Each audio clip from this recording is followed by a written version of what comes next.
This is Yuri Lipski. He's from Moscow and he was on vacation in Egypt where he wanted to do a dive. The dive he was planning was at a location called the Blue Hole.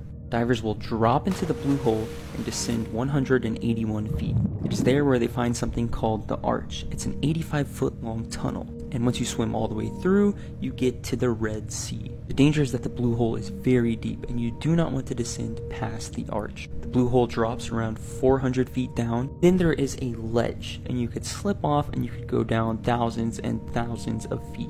Now, to do this dive, you need to be a very experienced scuba diver. You also need a special mix of gas. Because everyone said that Yuri couldn't go in, he just decided to sneak in. So we strapped on a camera and jumped in. There is a video of this entire incident. I'm just going to show pictures here, but if you want to see the video, you can go find it. But yeah, the video is pretty sad, so that's why I decided I'm not going to play it. Everything starts off normal, and he kind of wanders away from the group, and then he eventually gets to this point where there is this little ledge. So he goes over the ledge, and in the video you notice that he is dropping at a very rapid rate.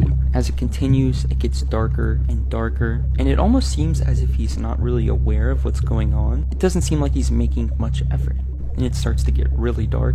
Then he makes contact with the ground. It is here where you can hear him trying to activate his buoyancy compensator, something that you can inflate to help bring you back up to the surface, but unfortunately his had a leak. He also had a weight belt on and he had the wrong type of air in his tanks. His watch is beeping and he looks at his gauge and he is down 392 feet. He then tumbles over and he is on a slant, so he is sliding down this embankment. Remember, he is close to an edge that drops off thousands and thousands of feet.